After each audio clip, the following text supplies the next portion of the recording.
Michoacán, honestidad y trabajo. Buen día a todos, les damos la más cordial bienvenida a la capacitación del día de hoy. Es la denominada limpieza y desinfección empresarial. Soy Morelia Fuentes y en nombre de la Secretaría de Desarrollo Económico le doy la más cordial bienvenida al licenciado Alejandro Holguín. Él es experto en la Red Conocer, es certificado experto de la Red Conocer y es un licenciado en químico-farmacobiología, ¿verdad? Entonces, el día de hoy él va a estar con nosotros y espero que disfruten la ponencia. Licenciado, bienvenido. Bueno, pues muchas gracias por la invitación a la Secretaría de Desarrollo Económico, ICADMI, y al programa Academich, por darnos este espacio y esperar que la información les sea de utilidad a todos los emprendedores y a aquellos que ya están en una actividad productiva o económica actualmente, de servicio, comercial e inclusive de manufactura. Bueno, iniciaremos con algunas preguntas que frecuentemente nos surgen en el tema de limpieza y desinfección, ¿sí?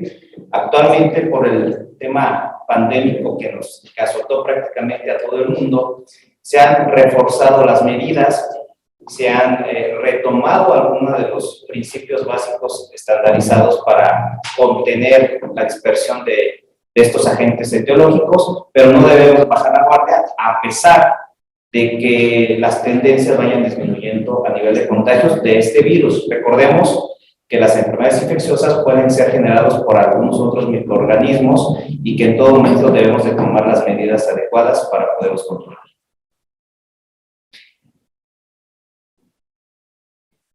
Las preguntas a las que me refería al inicio son las siguientes, y seguramente todos nos las realizamos. ¿Quién debe de realizar las actividades de limpieza y desinfección?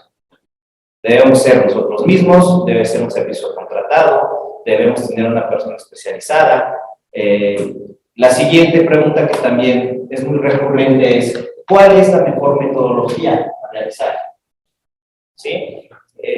Existe en la literatura alguna referencia de metodologías de limpieza, va a depender mucho de las características particulares de cada área y también de los sustratos, de los materiales de construcción, de la actividad que se desempeñe, de la plantilla de trabajo, de las zonas críticas. Más adelante veremos las especificaciones. Siguiente, ¿cómo se efectúa la validación de los procedimientos? ¿Cómo sabemos que realmente se realizaron cabalmente en tiempo y forma dichos procedimientos? ¿Qué productos utilizar? Esta es la pregunta del millón. ¿Qué productos utilizar? A partir también de 2020 se incrementó la oferta de productos y servicios al respecto de la limpieza y desinfección, donde todos garantizaban la eliminación, el control, pero existen algunas recomendaciones que vamos a abordar para que ustedes puedan definir cuál es el producto o los productos adecuados para llevar a cabo los procesos en el caso particular de cada uno de ustedes. Y finalmente, ¿dónde puedo tener una consulta? ¿Dónde puedo referenciar en caso de dudas acerca de la instalación de un proceso estandarizado?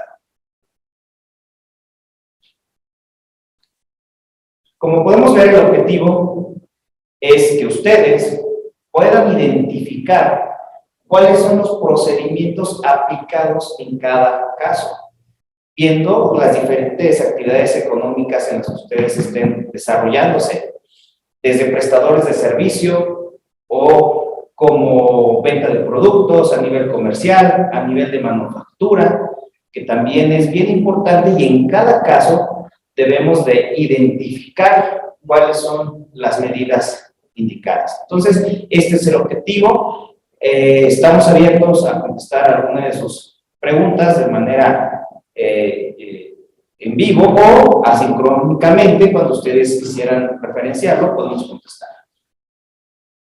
El campo de aplicación va desde micro, pequeñas y medianas empresas, es de carácter general.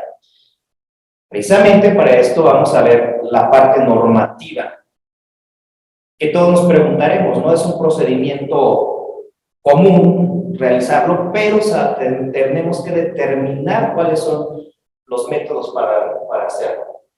Para esto tenemos dos entidades con un catálogo normativo que nos indica cómo debemos de hacerlo, ¿sí? Primero, que es la Secretaría de Trabajo y Previsión Social, al cual tenemos la oportunidad de ser agentes capacitadores externos, y la cual maneja un área de seguridad e higiene. En esta área de seguridad e higiene nos presentan, por citar un ejemplo, la norma 019, que es la constitución de comisiones de seguridad e higiene, donde se deben de integrar, más allá del número de participantes de su empresa, una comisión que determine, que señale lo que anteriormente mencionábamos: quién realiza los procedimientos, cada cuánto se realizan y cómo se realizan, en función de la naturaleza de su negocio. Entonces es bien importante. Recordemos que las normas oficiales mexicanas son de carácter obligatorio y de carácter general, ¿sí? Tenemos también otras normas referenciables de la Secretaría de Salud, que estas son un catálogo más extenso. Podemos citar algunas muy importantes y de las cuales se parte o dan origen a muchos de los procesos de limpieza y desinfección. Una de ellas es la norma 045 para la prevención de infecciones dentro de los centros de salud. Como sabemos, los centros de salud como hospitales, clínicas, son las unidades que concentran el mayor riesgo para la dispersión de una infección, porque hay pacientes inmunosuprimidos, tenemos agentes patógenos de alta resistencia y además estamos en un lugar concentrado. Entonces, todos estos elementos que se han actualmente tomado de las bases de la Secretaría de Salud y de algunos organismos como la Organización Mundial de la Salud, lo podemos extrapolar a cada uno de los sectores en donde nosotros nos estamos desempeñando. Existen también en el sentido de la elaboración de alimentos o preparación de alimentos con la norma 251, que establece los procedimientos adecuados y manejo higiénico de los alimentos. Aunado a eso también, quiero comentarles que existen estándares de competencia específicos para aquellos preparadores de alimentos, que esto también da una certeza para que su personal esté debidamente capacitado y que pueda comprobar los conocimientos empíricos que tiene. Tenemos algunas comisiones que también se encargan de regular y del cumplimiento de los lineamientos que emite la autoridad. Por ejemplo, la Comisión Federal para Protección de Riesgos Sanitarios, la COFEPRIS, quien determina en muchos sentidos reglamentación desde los productos hasta los servicios. Por citar un ejemplo, existe una norma, la norma 256, que hace referencia a los prestadores de servicios de fumigación y desinfección. Aquí es muy importante diferenciar los procesos. Más adelante veremos que algunos van dirigidos a controlar cierta problemática de fauna y otros a la reducción de agentes patógenos. Adicionalmente a esto, también la Comisión Federal para Protección de Riesgos Sanitarios, la COFEPRIS, emitió un padrón donde se enlistan las empresas que realizan estos servicios subrogados. Y es muy importante, debido a la demanda de estos servicios, surgieron muchos emprendimientos, muchos de ellos con la intención de cubrir en tiempo y forma las necesidades de eliminación. Pero la comisión lo que hace es establecer los lineamientos para que la calidad de estos servicios se den conforme a lo establecido en la normativa oficial mexicana.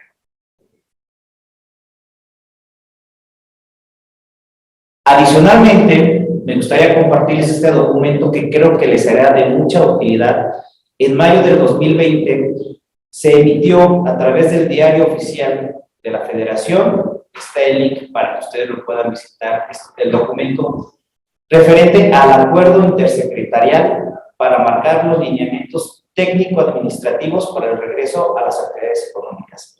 Este documento es muy valioso debido a que hace un análisis desde la perspectiva de cómo reintegrar a la parte económica productiva a la parte de los lineamientos técnicos respecto al control de infecciones. En este caso, podemos ver que en este documento se maneja el tipo de actividad del establecimiento, el nivel de riesgo que representa, el tamaño del centro de trabajo, que también es importante para el desarrollo de los protocolos de limpieza y desinfección, y las características internas.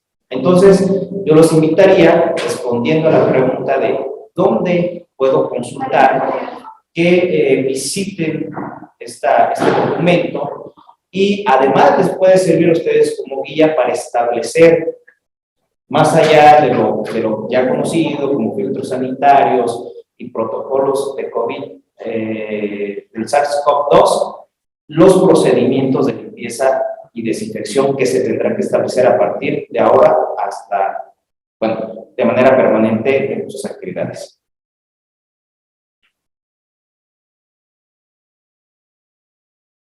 Iniciamos con los productos químicos. Les decía, actualmente en el mercado hay una oferta muy grande sobre los diferentes productos químicos empleados para la limpieza y desinfección empresarial. Y la pregunta del millón: ¿cuál producto es el mejor? ¿Y cómo manejo estos productos? Entonces, la respuesta es: ¿habrá un producto mejor? ¿Tenemos que tener ciertas características o lo puedo llevar a cabo con productos básicos que tenemos regularmente? De inicio, es bien importante que ustedes consideren que los productos tienen que estar regulados, y esta regulación, nuevamente, hay un marco normativo, la norma 018 de la Secretaría de Trabajo, emitida en el 2015, menciona que todos estos productos deben contar con una ficha técnica, con una hoja de seguridad, y estar registrados ante la COFEPRIS, ¿sí? Esta norma, que se refiere al sistema globalmente armonizado, lo que antes era manejo de productos peligrosos, lo que nos da es esta certeza de saber cómo actuar con el producto y que éste al mismo tiempo está registrado. Aquí es bien importante. Nos hemos encontrado que muchas de las publicidades mencionan que son productos recomendados o avalados por la comisión. Recordemos que las comisiones regulan, no actúan como una agencia publicitaria. Entonces, simplemente el producto está o no registrado, es decir, cuenta o no cuenta con las características normativas que solicita la ley. Entonces, eso es muy importante que ustedes lo determinen.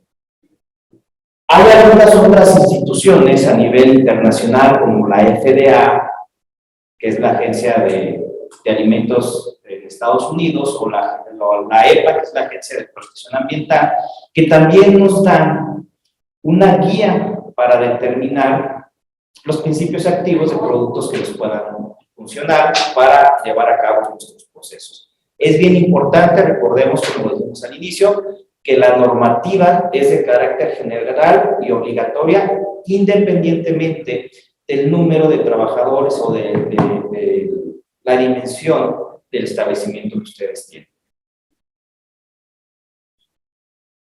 Bien, ¿qué tipo de desinfectantes hay? Aquí vamos a englobar la familia de desinfectantes sin meternos en problemas de marcas, según las especies químicas y la función que ellos tienen. Podemos ver, referenciado en la diapositiva, que existen algunos desinfectantes derivados clorados que son de uso muy común, que son accesibles y que son económicos. Sin embargo, tenemos que tener las técnicas para emplearlos, ¿sí? Ahora recordando y agradeciendo que hay aquí en el espacio, hay compañeros que se encargan de realizar los procesos de limpieza y desinfección.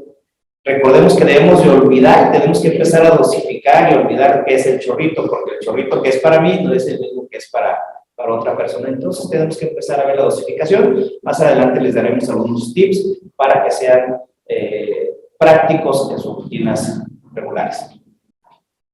Siguiente, los alcoholes, también de uso muy extenso. A partir de la pandemia se implementaron como una fuente en los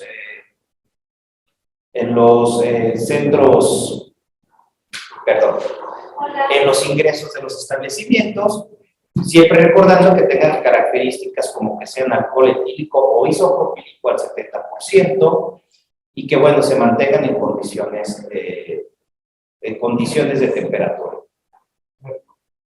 Existen otra familia de desinfectantes, como lo son los amonos cuaternarios, que también hay muchas opciones para aplicarlos. Se utilizan generalmente en la área hospitalaria.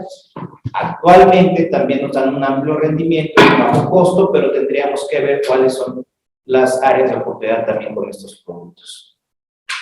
Agentes oxidantes, como peróxidos, ácidos peracéticos utilizados en la industria farmacéutica al 2%, ¿sí? Algunos aldehídos como formaldehído, que se utiliza en el área clínica hospitalaria, y algunos otros productos como soluciones electrolizadas que también refieren una baja toxicidad, pero que la accesibilidad también va a depender mucho del costo del mismo. Bien. ¿Existe alguna referencia con los desinfectantes que están en el mercado? La respuesta es sí. Al igual como en la industria de antibióticos, los desinfectantes o la familia de desinfectantes tienen por lo menos un periodo de no menos de 30 años que ya está bien determinada y definida. Evidentemente, las industrias farmacéuticas han mejorado, han elaborado nuevas generaciones de los desinfectantes, sin embargo tienen los principios básicos, como les decía, de oxidación, de actuar a nivel de membranas de los microorganismos, de actuar a nivel de material genético, pero ya tenemos algunas referencias. Estas referencias, hay una escala, se llama Spalding, donde nos dicen el nivel de eliminación que tienen, ojo, en condiciones controladas de laboratorio. Seguramente muchos de ustedes, cuando vamos al supermercado, encontramos que hay productos que eliminan el 99.9% de la biota que se encuentra a nivel ambiental, pero esto es en condiciones controladas. Recordemos que si tenemos un área donde hay un mayor tránsito, donde tenemos algunos sustratos como alimentos, donde hay una corriente de aire y de agua, pues las condiciones van a diferenciarse y entonces no se alcanzan estos niveles de eliminación, por lo que tenemos que auxiliar estos productos con otros procesos. Entonces aquí la reflexión es que los productos son una herramienta que nos ayudan al control, no es la solución como tal. Como referencia, hay 3 niveles en los que se clasifican los desinfectantes, que es nivel bajo, medio y alto. Aquí también cabe resaltar, el decir que es de nivel bajo no significa que no sean útiles, ¿sí? Es decir, estos de nivel bajo son útiles para ciertas condiciones y se van a sorprender. Por ejemplo, el alcohol etílico isopropílico está en esa categoría, que generalmente lo utilizamos en los filtros sanitarios. Pero hay algunos otros productos de uso común, como el hipoclorito de sodio, cloro regular, que está en un nivel intermedio y que también nos da una buena eliminación de ese nivel alto. Y algunos otros productos de especialidad que tienen una eliminación casi llegando a una desinfección de alto nivel, casi llegando a una esterilización, pero que son altamente tóxicos. Entonces, es importante conocer las características de estos productos. Bien.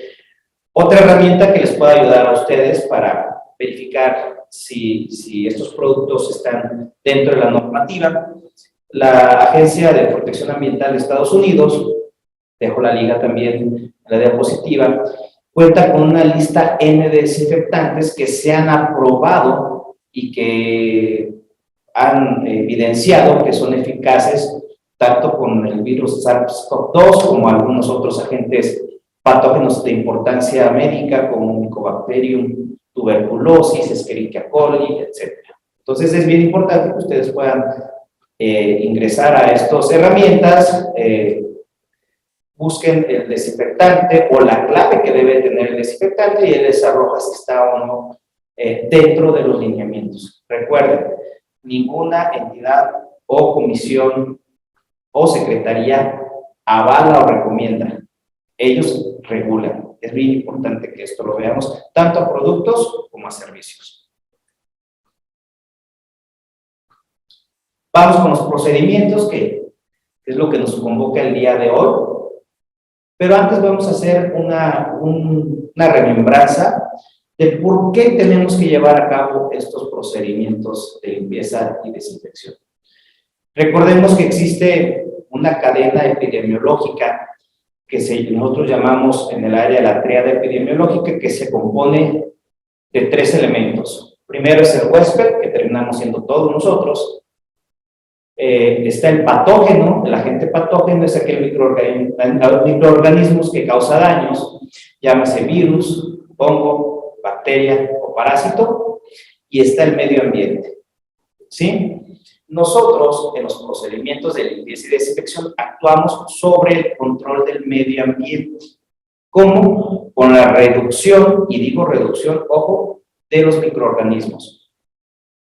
Por más exhaustivo que sea el proceso, por tener los mejores componentes, elementos, inclusive capital humano, no se puede llegar en un sistema abierto, que es donde todos vivimos, donde toda la sociedad nos movemos, a un nivel de esterilidad. Jamás. No vamos a alcanzar el 99.9% que nos ofertan en las publicidades. Pero sí podemos alcanzar un nivel permisible para que se generen las actividades de forma segura. ¿Sí? Hay algunos autores que mencionan que en las áreas con mayor nivel de control se alcanza un máximo del 92%. Entonces estamos hablando que las actividades regulares, si nosotros estamos cerca del 85 al 90% de control microbiológico, estamos dentro de los parámetros buenos para llevar a cabo los procesos. Recuerden que la limpieza tiene 2 indicadores: la calidad percibida, que es lo que nosotros vemos, palpamos, tocamos, olemos, y la calidad recibida, que es realmente cómo se encuentra la eliminación de estos microorganismos. Bien, y entonces llegamos a la conclusión que la limpieza y la desinfección son los procedimientos básicos y son actividades que constituyen los elementos para romper esta cadena de contagio. Hay un sinnúmero de artículos científicos que nos hablan a nivel químico hospitalario la importancia de llevar un procedimiento estandarizado de limpieza y desinfección. ¿Sí? Pero esto no solamente tiene que ser en el sector hospitalario, lo tenemos que trasladar a cada uno de los sectores productivos en los que estamos integrados. ¿Sí? Atención a clientes. Si tienes una atención de clientes, depende tu capacidad de clientes que tengas, debes de también determinarlo. Preparación de alimentos, muy importante. Recuerden que parte del ingreso de los microorganismos es la vía oral. Envasado, también tienes que tener regímenes con los empleados que se encargan de realizar los procesos. Y entrando ya en tema, vamos a ver qué es la limpieza. La limpieza se define como la eliminación de suciedad. Así de sencillo. Limpiar es eliminar suciedad. Aquí la pregunta es: ¿qué tipo de suciedad? ¿No? Si nos vamos a un restaurante, ¿qué tipo de suciedad tenemos? Tenemos restos de alimentos, grasas, ¿sí? Si vamos a una clínica dental, ¿qué tipo de suciedad tenemos? Ahí podemos encontrar inclusive algunos fluidos biológicos, como sangre, saliva. ¿Sí? Si vamos a un establecimiento que es de atención al público, como una agencia de viajes, seguramente podemos tener otro tipo de suciedad, como es sólidos como papelería, como polvos. Entonces tenemos que determinar qué es lo que vamos a limpiar y también qué sustratos limpiar. Un ejemplo que yo les comento, ¿no?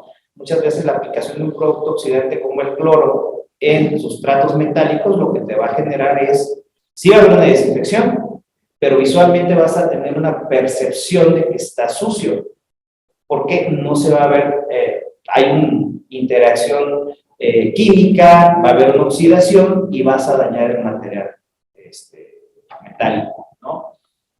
Por ejemplo, en la oficina en la que ahorita estamos, en el espacio, hay superficies de cristal, que mis respetos para las personas que realizan el procedimiento de limpieza y desinfección y tratamientos en cristales, porque también es todo un tema por el sustrato, es muy visible. Entonces, tenemos que tener una técnica tal vez donde sea un bajo flujo de agua, con microfibras, hacerlo con algunos productos que tensoactivos que nos ayuden a eliminar. Se dice que la limpieza elimina cerca del 70% de todos los microorganismos porque es una acción de arrastre. Si se fijan, la limpieza la hacemos con arrastre, ¿sí? Hay muchas actividades que hacemos como barrer, fregar, limpiar, lavar, y todo esto lo hacemos con agua, jabón y una acción mecánica. Esto es lo que hacemos con la limpieza. Y en muchos casos, una limpieza rutinaria, que es la que se lleva a cabo todos los días, nos sirve para mantener estos niveles de control microbiológico a un nivel permisible, ¿sí? En ocasiones existen algunas eventualidades, como derrames, como cuestiones de mantenimiento, por ejemplo, en sanitarios, donde se tienen que realizar limpiezas exhaustivas o detalladas, donde tenemos que reforzar estos procedimientos con mayor tiempo, mayor recurso y mayores productos.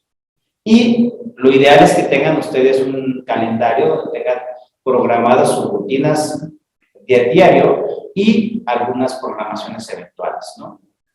Seguramente eso lo llevan a cabo aquí de una manera muy eficaz, ¿no? Que es limpieza de oficinas, en algunos casos algunas otras áreas, por ejemplo, en azotea o techo, que no se requiere realizar de manera frecuente, pero sí se tiene que hacer una programación. Bien. ¿Qué acción realizamos al limpiar con agua y jabón, o agua y detergente, o agua y tensoactivo? Aquí podemos ver en la imagen que lo que realizamos es que se encapsula esta suciedad y nos ayuda a removerla. Esta suciedad sirve como anclaje de microorganismos. Entonces, si no eliminamos en un primer paso, en todos los casos, la suciedad, no puede haber un procedimiento de desinfección. Y es algo muy importante. También hay muchas ofertas de sistemas de productos que te indican. No es necesario limpiar, con que lo apliques es suficiente. Ojalá lo hubiera, ¿no? Porque nos ahorraríamos un trabajo inmenso. Pero siempre, antes de una desinfección, debe haber una limpieza. Tenemos que hacer esa remoción mecánica. Generalmente se utilizan fibras. Actualmente hay microfibras que son las recomendables, que tienen 80% poliamida, 20% poliéster, que además ayudan al arrastre y que generan poca humedad, precisamente como tiene la compañera, y que eso también nos evita que haya una proliferación posterior al uso de estos sustratos, son de origen sintético.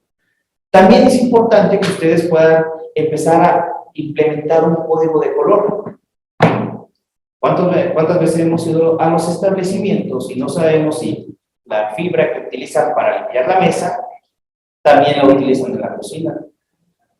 O en un caso extremo en los baños, ¿no? Entonces, el establecimiento de códigos de colores lo que nos permite es diferenciar qué superficies vamos a limpiar. Y no solamente para las personas que llevemos a cabo el procedimiento, ¿sí? Sino para los usuarios.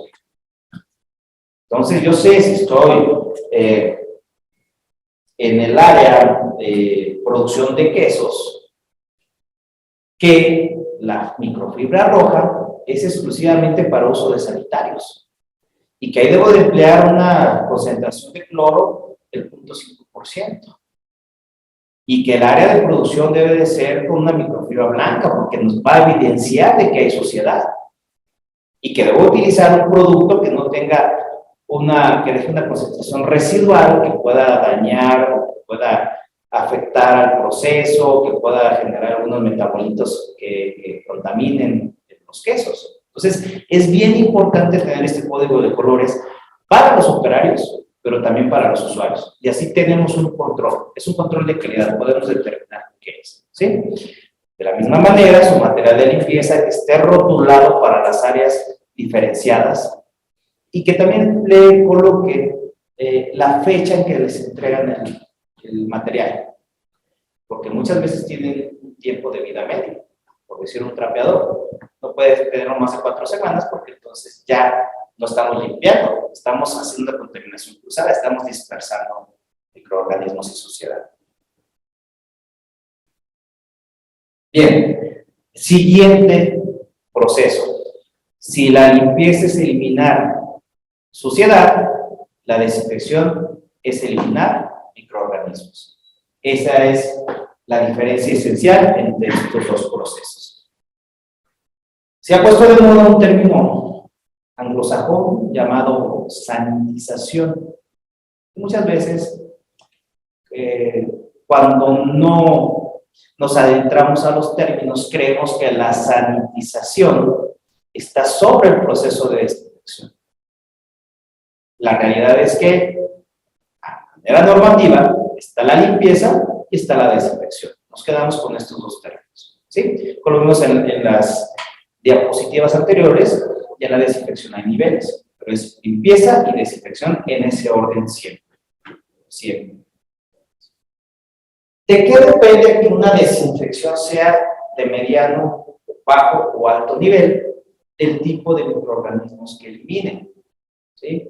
Hay algunos microorganismos que presentan factores de patogenicidad y resistencia, que presentan cápsulas, que hacen esporas, que generan una especie de gelatina alrededor de ellos llamado biofilm, que hace que se adhieran a tuberías, por ejemplo, que son lugares donde muchas veces se requiere de personal de mantenimiento para realizar a cabo los procedimientos.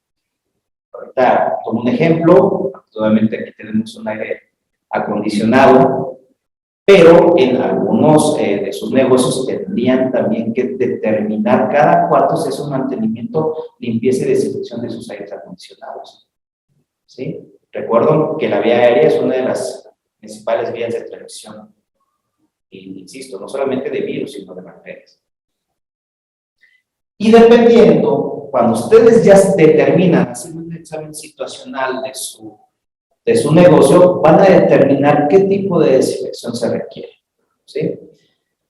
Fue sorprendente ver durante el tiempo de la pandemia trajes bacteriológicos en lugares donde regularmente no se requerían, equipos de termonebulización, equipos de microaspersión para algunos productos, inclusive que de un nivel de eliminación alta, pero al mismo tiempo de nivel tóxico por la situación de emergencia. Creo que ahorita tenemos la oportunidad de quedarnos con esas buenas prácticas, pero ajustarlo a lo que realmente se requiere en cada uno de nuestros centros de trabajo. ¿Qué métodos de desinfección existen? Bueno, el clásico método de aplicación directa, muchos lo utilizamos ya sea por estas microfibras, con los apósitos que decíamos, o sea por atomización. Nada más que recuerden que es importante que dejen un tiempo de contacto. Generalmente hacemos la aplicación y hacemos el retiro, ¿sí? Por los tiempos que estamos programados, pero tienen ustedes que dejar por lo menos un lapso de 30 segundos de contacto de la solución con la superficie. Si no, nos damos oportunidad a que exista esta eliminación de las bacterias, ¿sí? Debe haber contacto. Segundo, ¿qué volumen? Y ahorita vamos a pasar a esa parte. ¿Cuál es la concentración que voy a utilizar? No es lo mismo la concentración que utilizo para hacer la limpieza de un horno de una panadería, por ejemplo, que hacer la limpieza de un escritorio de recepción. Entonces tenemos que determinar cómo lo vamos a utilizar. Perdón. Existen también nuevos métodos que están agregando, como es la microaspersión, que es importante que en este método lo haga personal instruido o en su defecto a un servicio calificado. Porque yo les pregunto a ustedes, imagínense qué riesgo hay en hacer una microaspersión con una solución base a alcohol. Lo que estamos generando son microgotas de micras que van a estar suspendidas en el aire por lo menos 15 segundos, de 15 a 30 segundos, y que pueden generar una explosión amable. Y si es un área de cocina, hay riesgo. O podemos aplicar algunos productos que se ha demostrado que son buenos eliminando, pero que al mismo tiempo también producen riesgos a la salud. Les quiero contar una anécdota. En una institución, durante el periodo de la pandemia, una emergencia, nos convocaron y resulta que la totalidad de la plantilla que realizaba la limpieza presentaban signos de irritación, las vías respiratorias bajas. Entonces se alertaron, creo que era un brote de COVID como tal. Entonces, haciendo la búsqueda intencionada, nos dimos cuenta que habían utilizado un producto a triple concentración para llevar a cabo los procesos de desinfección. Entonces, no es que tuvieran una enfermedad infecciosa, tenían una intoxicación por la sobreexposición de productos. Y sobre todo, porque fue a nivel de microaspersión. ¿Sí? No nos vayamos tan lejos, no me van a dejar mentir las compañeras que nos acompañan. Cuando hacemos mezclas de producto que no se deben de mezclar, también hay un riesgo. Por citar un ejemplo, hipoclorito de sodio con ácido clorhídrico. Comercialmente, cloro con quitazarro. Se genera, hay una interacción química y se genera un gas cloro que es altamente tóxico.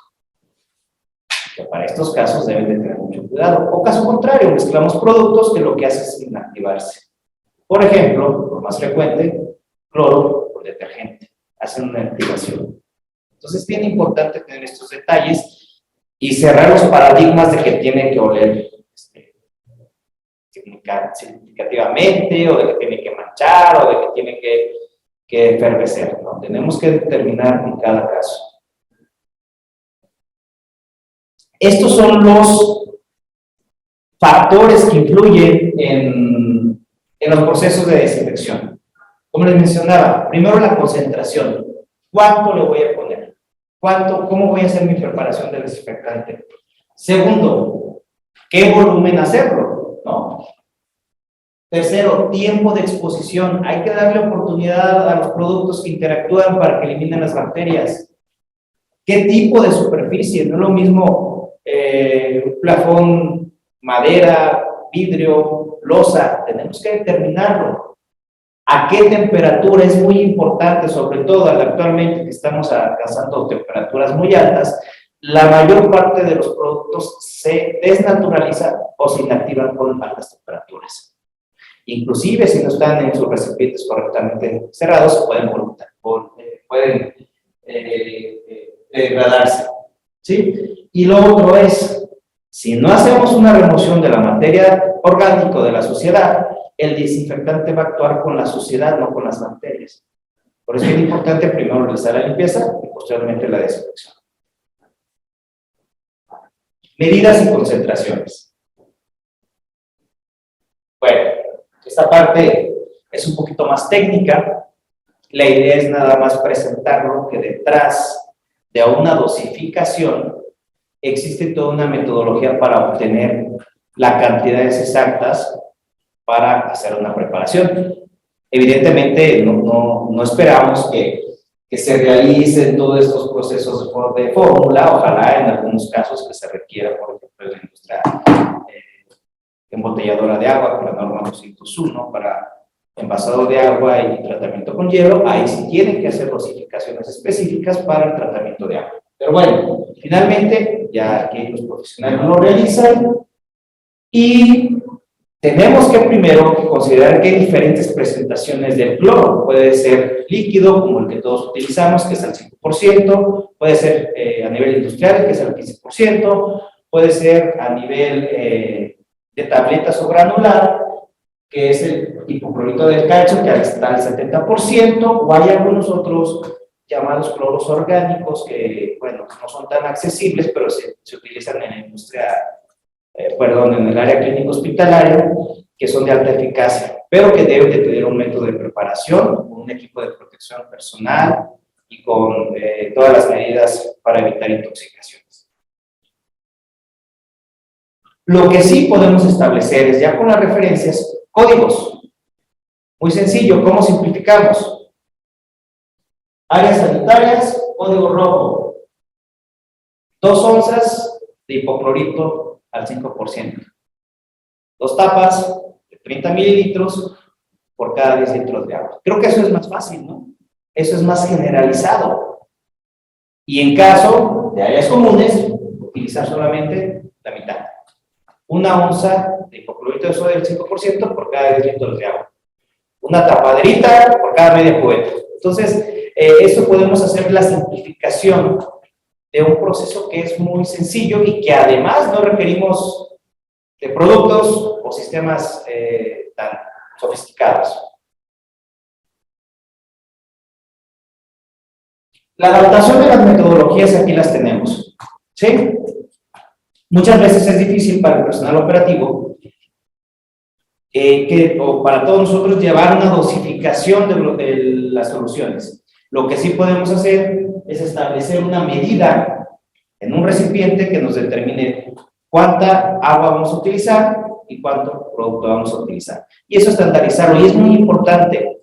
Lo tienen que documentar, lo tienen que escribir y lo tienen que dar como parte de una información a todos sus colaboradores. Sí tiene que haber este respaldo. Generalmente cuando la autoridad los audita, ustedes pueden decir, no, sí lo tengo, pero no lo tengo escrito, entonces sería como si no lo tuvieran, no cumpliría. Entonces, no es importante que tengan estas referencias, que tengan las fichas técnicas que le piden a sus proveedores, que tengan las hojas de seguridad, que verifiquen que hay un registro sanitario, que tengan los manuales de procedimientos, que tengan los manuales de mantenimientos para los equipos, y que sí, en algunos casos, puedan tener controles de concentración. Y me refiero más cuando en las áreas económicas donde están produciendo, ¿sí? ¿Cómo saber que la concentración de ese cloro sí es la indicada? Hay unas tiras de papel que tornan dependiendo de la concentración, que también lo pueden pedir por sus proveedores.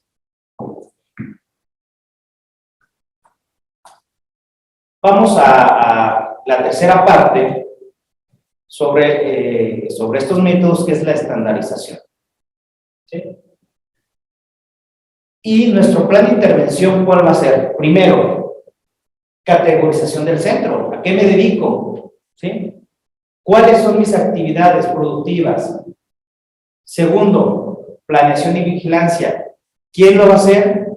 ¿Cuándo lo va a hacer? ¿Cómo lo va a hacer? ¿Y quién va a verificar que se realice? Es bien importante que tengamos esta supervisión dirigida sobre los procedimientos.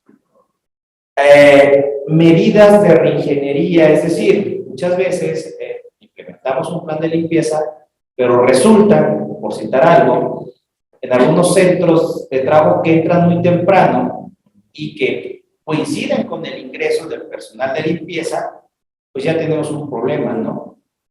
Entonces, una reingeniería de procesos podría ser que el personal del turno vespertino realice la limpieza al término de la jornada. Entonces, cuando ingresamos ya están las condiciones óptimas. Entonces, por citar un ejemplo.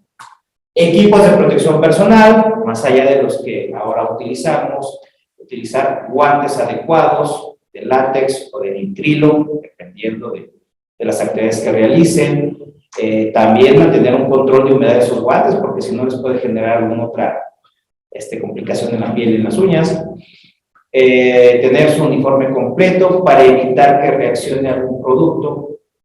Protección ocular cuando realizan distribuciones. Cubreboca y, bueno, copia también en algunos de los casos. Y los controles sanitarios, bueno, esto lo vemos más de manera especializada, con algunos muestreos, solo en el caso específico, sobre todo el manejo de alimentos. Parte importante, la capacitación. Recordemos que el recurso, el capital humano es la base en cada uno de nuestros emprendimientos, ¿sí? La capacitación a través de sistemas de Secretaría de Trabajo y Previsión Social, de una capacitación con habilidades laborales, la SEP a través de la red Conocer también tiene una capacitación con los diferentes estándares de competencia. Existen entre otros el estándar 960 que es para limpieza institucional, pero también contamos con el estándar 248 que es para limpieza de centros de salud, o estándares de limpieza de cocinas industriales. Entonces es muy bueno acercarnos a esta red para poder capacitar y certificar, poder demostrar la autoridad en el caso que se requiera, que están debidamente acreditados. Y bueno, en implementación, pongo aquí un ejemplo, recordando que la limpieza y la remoción de la suciedad, la desinfección y la eliminación de agentes patógenos. Entonces, podemos tener que en una de las áreas, primero se va a realizar una limpieza con detergente de 1 onza por cada 100 mililitros de un limpiador. Posteriormente, se va a hacer la aplicación de hipoclorito de sodio, 1 a 10, es decir, por cada parte de cloro son 10 partes de agua, para tener una solución de desinfección.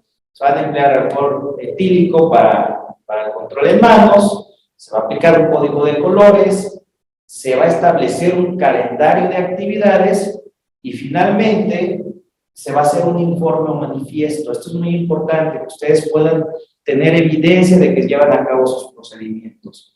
¿Cuántas veces nos ha pasado que vamos a un establecimiento de los sanitarios? ¿Verdad? Es importante que tengamos nosotros un listado, un formato donde se está haciendo la revisión, porque no sabemos si antes nosotros, un usuario, hizo, para la redundancia, un buen uso o no de la instalación. Entonces, muchas veces no depende del número o la frecuencia de la limpieza, sino también de cómo se utiliza ese espacio, ¿no? Entonces, es bien importante que ustedes tengan sus formatos, que tengan sus informes y que puedan documentar todos estos procesos. Químico, tengo 2 preguntas. La primera, ¿cuánto tiempo debe pasar entre la limpieza y la desinfección? Es decir, la aplicación del detergente y la aplicación del cloro. Y la segunda pregunta es, ¿qué opina de la desinfección, no sé si se puede llamar así, de únicamente con vapor de agua? ¿Qué funciona? Bien, bueno, existen 2 técnicas principales en los procesos de limpieza. La técnica de los 2 pasos, que evidentemente es la aplicación de una solución jabonosa y posteriormente la desinfección con cloro, con desinfectante. Generalmente, la acción detergente es de manera inmediata porque es por arrastre, no hay una concentración residual, ¿sí?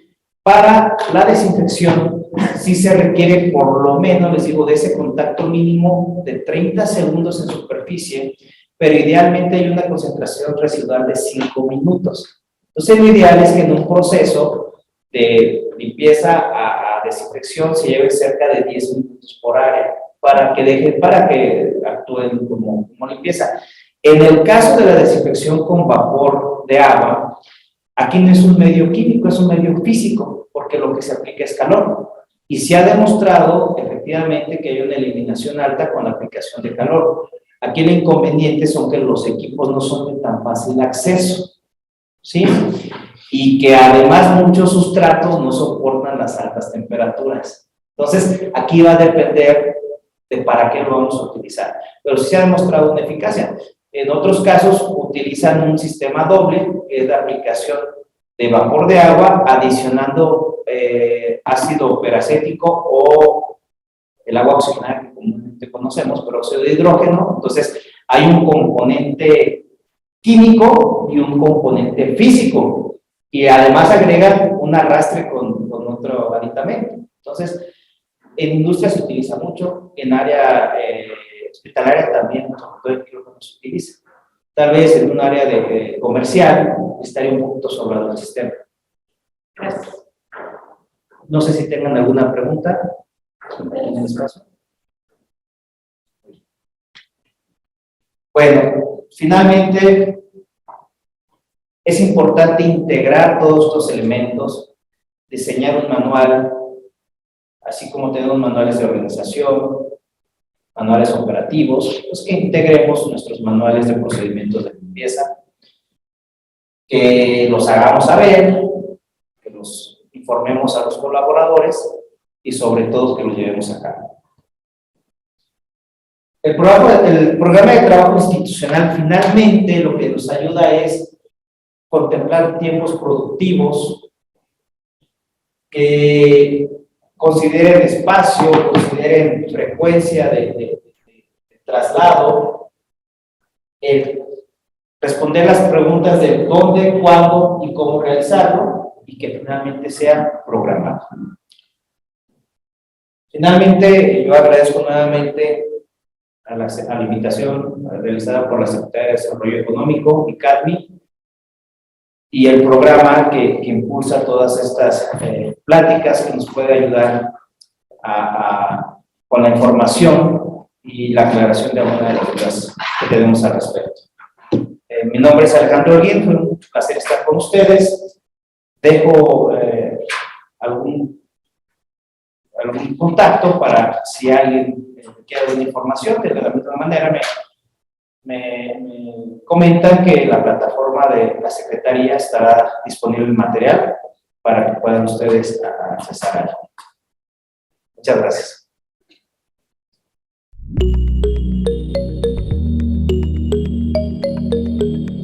Michoacán, honestidad y trabajo.